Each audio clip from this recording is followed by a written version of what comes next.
Catherine Middleton had always been different from other young women in her social circle. But nobody could have predicted that her love for simple, British comfort food would one day become a cornerstone of royal tradition. Long before she became the Princess of Wales, Catherine was known among her friends and family for her genuine appreciation of hearty, unpretentious meals that spoke to the heart of British culture.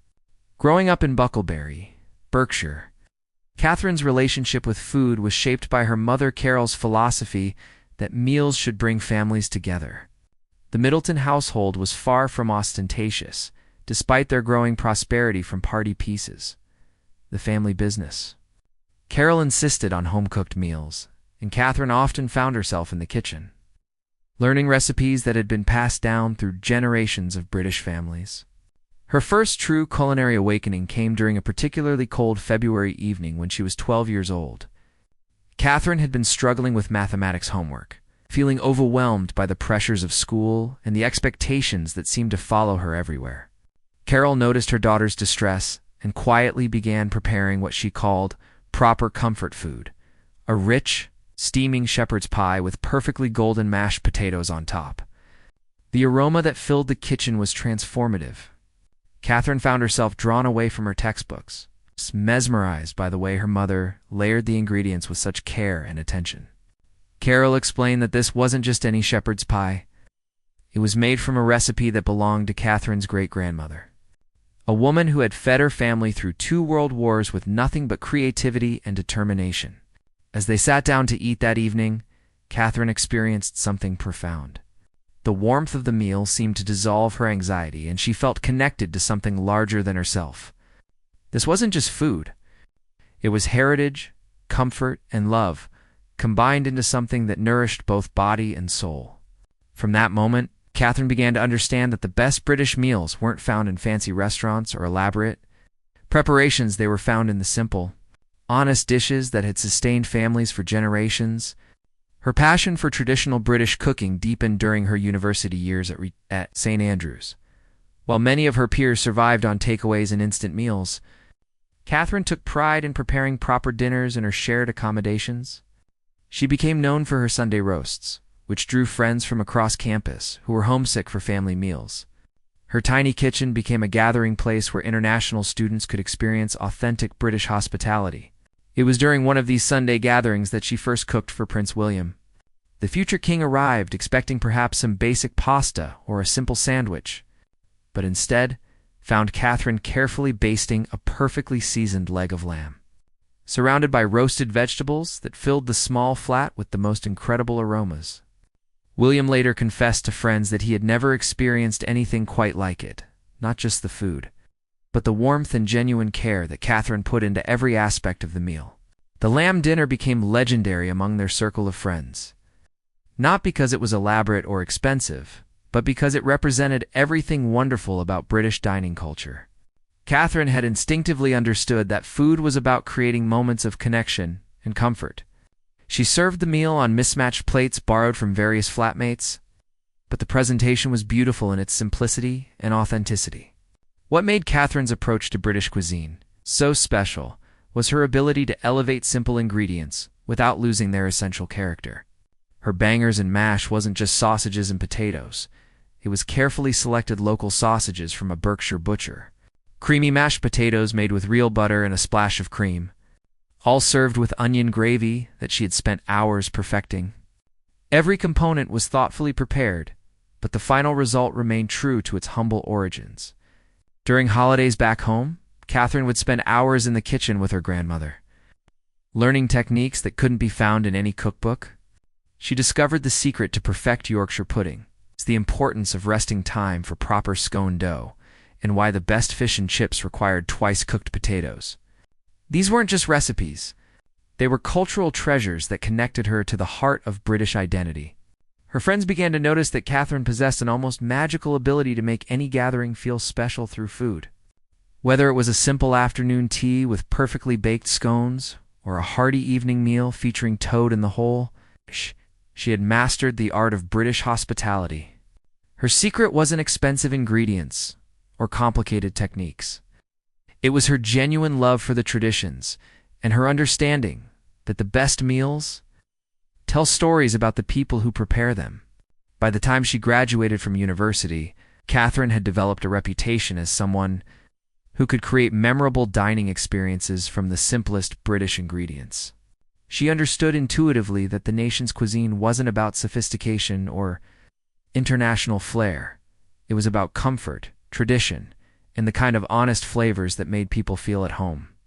This philosophy would soon be put to the ultimate test, as her relationship with Prince William became more serious, and she found herself navigating the complex world of royal expectations. The transformation from Catherine Middleton, the girl who learned to cook from her mother's kitchen in Berkeley, to someone who might one day represent British culture on the world stage, was already beginning. But her foundation remained solid, rooted in the understanding that the best British meals were those that brought people together and reminded them of home, no matter where they might be in the world. Catherine's introduction to royal dining protocols came as quite a shock to everyone involved, including herself. When she was first invited to dine at Balmoral with the royal family, the staff expected they would need to carefully guide the young woman through elaborate etiquette rules and sophisticated continental cuisine. Instead, they discovered someone who was more interested in the kitchen gardens and the local Scottish ingredients than in the formal dining room arrangements. The head chef at Balmoral, a stern Scottish woman named Margaret MacLeod, had initially been skeptical about Catherine's genuine interest in traditional cooking. Too many royal guests had claimed to appreciate simple country fare, while secretly turning their noses up at anything that didn't come with a French name. But Catherine surprised everyone during that first weekend by asking if she could visit the kitchens and learn about the estate's approach to seasonal Scottish cooking, Margaret later recalled. The moment she realized Catherine was different. While the rest of the shooting party was enjoying pre-diner drinks, Catherine appeared in the kitchen wearing an apron she had found hanging by the door. She wanted to understand how they prepared the venison that would be served that evening, not just as a curious observer, but as someone who genuinely wanted to learn the techniques that made Highland cooking so distinctive. What followed was an impromptu cooking lesson that would change both women's lives. Margaret taught Catherine the art of properly aging and preparing venison, explaining how the Highland climate and heather-fed diet of the deer created flavors that couldn't be replicated anywhere else in the world. Catherine absorbed every detail, from the importance of temperature control during hanging to the traditional herb combinations that complemented the rich, gamey meat. But Catherine also shared her own knowledge, particularly about English comfort foods that had been perfected in her family's kitchen. She demonstrated her technique for creating the perfect gravy, showing Margaret how a splash of red wine and a careful balance of herbs could transform even the simplest meat drippings into something extraordinary. The two women found themselves engaged in the kind of culinary conversation that transcended social boundaries. When dinner was served that evening, Prince William noticed immediately that something was different. The venison was prepared in a style he had never experienced at Balmoral, still distinctly Scottish, but with subtle influences that made it somehow more approachable and comforting. Later, he discovered that Catherine and Margaret had collaborated on the preparation. Combining traditional Highland techniques with Catherine's instinct for creating food that brought people together, this collaboration marked the beginning of what would become Catherine's most significant contribution to royal dining culture. Rather than simply adapting to existing traditions, she began to bridge the gap between formal royal cuisine and the comfort foods that represented the best of British home cooking. Her approach wasn't about changing everything. It was about finding ways to honor both tradition and accessibility. The following months brought numerous opportunities for Catherine to demonstrate her culinary philosophy. During a particularly challenging period when Prince William was deployed with the Royal Air Force, Catherine took it upon herself to organize comfort food care packages for military families. She spent days in her own kitchen, preparing traditional British treats that could travel well and provide a taste of home for service. Members stationed far from their families, her cottage pie became legendary among the RAF families. Unlike the formal versions served at state functions, Catherine's cottage pie was generous, hearty, and filled with the kind of flavors that reminded people of their mother's cooking. She used locally sourced beef from Berkshire farms, vegetables from her mother's garden, and a secret ingredient that she never revealed but that made the dish incomparably comforting. The care packages also included her homemade shortbread, prepared according to a recipe she had perfected through countless trials. The biscuits were buttery and crumbly, with just a hint of sea salt that enhanced the sweetness and made them irresistibly Moorish. Military spouses began requesting the recipe, and Catherine found herself teaching impromptu baking classes in community centers near the bases. During this period, Catherine also discovered the profound connection between British comfort foods and emotional well-being. She observed how a proper Sunday roast could transform a gathering of homesick servicemen into a family celebration, how fresh-baked scones could ease the anxiety of military spouses facing another deployment, and how a well-made cup of tea accompanied by homemade biscuits could provide comfort that went far beyond simple nourishment. Her reputation for creating meaningful food experiences began to attract attention from unexpected quarters. Television producers approached her about documenting her cooking methods. Food writers requested interviews about her approach to British cuisine, and even internationally renowned chefs expressed interest in learning her techniques for elevating simple ingredients. But Catherine remained focused on the personal connections that food could create. She began organizing informal cooking sessions for royal staff members, teaching them recipes that their families might enjoy. These sessions became incredibly popular, not because of Catherine's royal connections, but because of her genuine enthusiasm for sharing knowledge and creating community through food. One particularly memorable session focused entirely on bread making. Catherine had learned traditional techniques from a baker in her village who had been perfecting his craft for over 40 years. She demonstrated how to create the perfect environment for rising dough, how to achieve the ideal crust texture, and most importantly, how the process of making bread from scratch could be meditative and deeply satisfying. The bread-making sessions became so popular that they had to be moved to larger kitchens to accommodate all the interested participants. Catherine found herself teaching everyone from footmen to ladies-in-waiting, and each session ended with participants taking home fresh loaves that filled their homes with the incomparable aroma of homemade bread.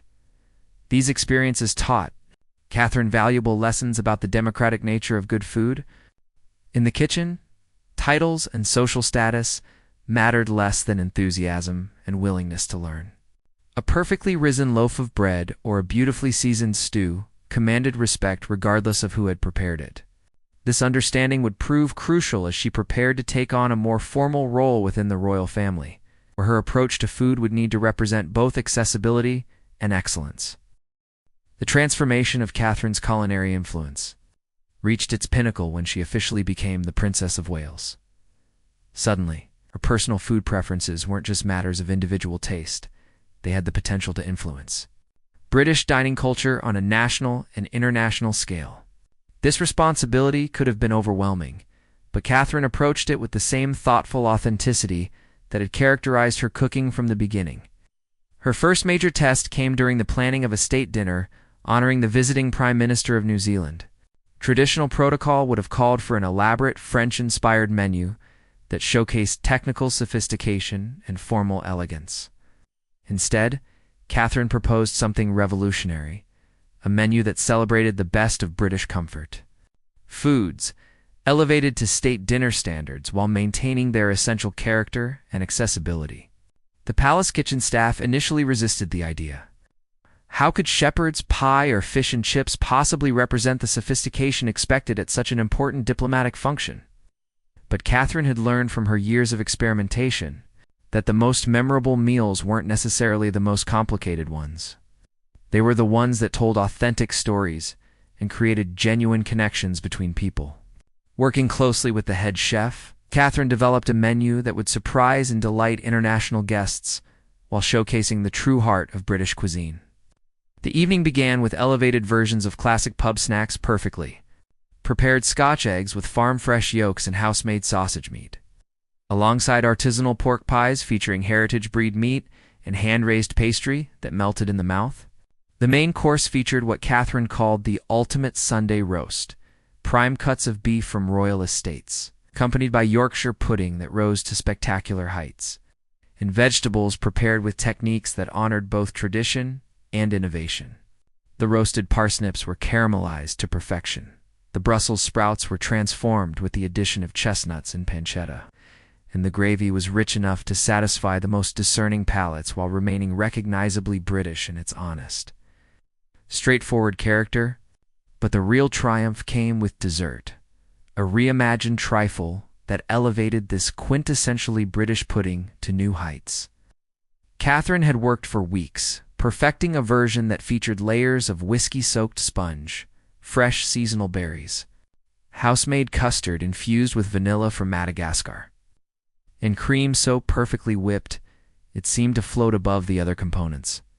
The presentation was elegant enough for state dining, but the flavors were pure comfort and nostalgia. The international guests were enchanted. The New Zealand Prime Minister later described the meal as a revelation, sophisticated enough to meet diplomatic expectations, but warm and welcoming in a way that formal continental cuisine could never achieve. Food writers who covered the event noted that Catherine had succeeded in creating something unprecedented, a state dinner that felt both grand and genuinely hospitable. The success of this dinner marked a turning point in how British cuisine was perceived internationally. Catherine's approach had demonstrated that comfort food traditions could be elevated without losing their soul, and that the best diplomatic entertaining might involve sharing its authentic cultural experiences rather than trying to impress with borrowed sophistication. This philosophy extended into Catherine's approach to family dining as well. When Prince George, Princess Charlotte, and Prince Louis were old enough to appreciate proper meals, Catherine ensured they grew up understanding and appreciating traditional British foods. Family dinners featured the same comfort foods that had shaped Catherine's own relationship with cooking, adapted to suit young palates while maintaining their cultural significance. Catherine's children learned to appreciate the simple pleasure of well-made fish and chips on Friday evenings, the satisfaction of Sunday roast dinners that brought the entire family together, and the joy of helping to prepare traditional treats for holidays and special occasions. These experiences weren't just about nutrition. They were about connecting with British culture and understanding that food could be a bridge between generations. The international impact of Catherine's culinary influence became evident during royal tours abroad. Instead of avoiding local cuisines or insisting on familiar foods, Catherine used her understanding of comfort food traditions to find common ground with the cultures she visited. She discovered that every culture had its own versions of the hearty, comforting dishes she loved, and she used food as a way to build genuine connections with people from completely different backgrounds. During a particularly successful tour of Canada, Catherine spent time in community kitchens, learning about Indigenous food traditions and sharing her own knowledge of British comfort foods. The exchange was magical. Local cooks taught her about traditional bannock bread and maple syrup preparations, while Catherine demonstrated her techniques for creating perfect scones and clotted cream. These informal cooking sessions generated more positive international coverage than any number of formal diplomatic events could have achieved. Back home in Britain, Catherine's influence on national dining culture continued to grow. Restaurants began featuring elevated versions of traditional comfort foods. Inspired by her approach to honoring authenticity while embracing quality and presentation, home cooks across the country found new confidence in preparing the simple dishes they had grown up with, understanding that the best British cuisine wasn't about complexity or exotic ingredients. It was about doing familiar things exceptionally well. Catherine also used her platform to support British food producers, particularly those maintaining traditional methods and heritage varieties. Her endorsement of local farmers, artisan cheesemakers, and traditional bakers helped sustain rural communities and preserve food traditions that might otherwise have been lost to industrial production and international imports. The ultimate vindication of Catherine's approach came when international food critics began describing British cuisine as having found its confidence again. The comfort foods that Catherine had championed were being recognized not as inferior substitutes for continental sophistication, but as legitimate expressions of cultural identity that could hold their own on any international stage. Today, Catherine's most loved British meals continue to influence how the nation thinks about its culinary heritage. Her understanding that food should comfort, connect, and celebrate, rather than intimidate or exclude, has helped transform British dining culture from something apologetic and defensive into something proud and welcoming. The girl who learned to cook in her mother's kitchen in Bucklebury had succeeded in reminding an entire nation that their food traditions were something to be celebrated, not hidden away. Through her genuine love for British comfort foods, Catherine had accomplished something remarkable. She had helped her adopted country fall in love with its own cuisine again, and in doing so, she had demonstrated that the most profound cultural contributions often come not from dramatic innovations, but from the patient, loving preservation and elevation of traditions that connect us to who we really are.